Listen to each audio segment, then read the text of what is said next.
Sa number 2, sang kagabi nagtaliwan na ginakabig pinakatigulang nga persona sa bilog nga Pilipinas. Sunod sa iya nga apo, gindenay sa the Guinness Book of Records ang nomination ni Lola Francisca Susano bangod sang kakulang sang ebidensya kag dokumento.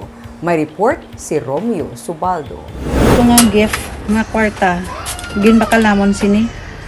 Sang ano pa ni, dugay na ni. Ang ini rocking chair ang paborito nga palahuwayan ni Lola Francisca Susano. Ang kwarta nga ginbakal sini, gikan sa nagpadala sang donasyon sa iya sang nabaluan nga isa siya ka centenarian. Pero hindi na siya makatamo sa palibot kag makauya-uya sang sini nga bangko. Kagabi, nagtaliwan si Lola Francisca.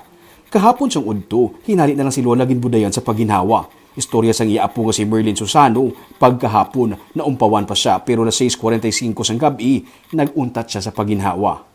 Then tapos to pray, pag mata namon, nagkaginhawa pa siya kadua, then nabugtuan siya. Oh, so, subo, pero amo lang na, masakit lang sa amon. May pila sa paa si Lola nga nagdalom na. Inaginatan-aw nga kabangganan sang iya nga apo sa pagka-infect sang centenarian.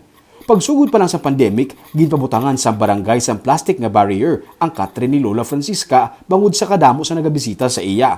Ang mga nagapadulong sa ilaga balay, kinahanglan kuwaan sang temperature kag isanitize ang mga kamot. Kilala na siya sa kabangkalan, halos kalabanan, nakahibalo kung diin siya nagapuyo. Daw nangin landmark na diri sa may barangay Kamingawan sa Kabangkalan City ining balay sang pamilya Susano. Makita mo sa guwasang ila balay may tarpaulin ng Lola. Bisan sino nga tao makutuan mo diri, nakatultol sa iya balay kay kilala na sa sila barangay. Doon nangin landmark na ginini diri sa may barangay. Napuno sa tarpaulin ng ilang nga balay. Kada may magbisita, nagadala sang tarpaulin bilang selebrasyon. Ang mga nagliligad nga mga birthdays makita sa sininga mga tarpaulin. Ang masubo lang sunod sa kay Merlin kay gindenay sang the Guinness Book of Record ang iyang nomination bilang pinakatigulang nga persona sa bilog nga kalibutan bangod sa kakulang sa ebidensya. Nagpuli si Merlin sa Negros gikan sa Davao para kunta ni hikuton ini pero isa pa lang siya ka semana diri nagtaliwan na ang iyang lola. Na-deny to siya. Na-deny siya kay kulang. Pero nang nag-ano to sa akon si Sir Cortis, King Cortis man to, nagambal siya sa akon nga amo na. Di mapasa-pasa. Di kaya mga document sa ari di. So hindi ko kapasa-pasa. So dapat amo pa nang i-process ko mo ulit. Dapat amo pa nang i-process ko ulit nga ano ang ilagay na pangita. Pero bisan paano, nalipay man sila kag ginikilala na siya bilang pinakatigulang nga persona sa Pilipinas.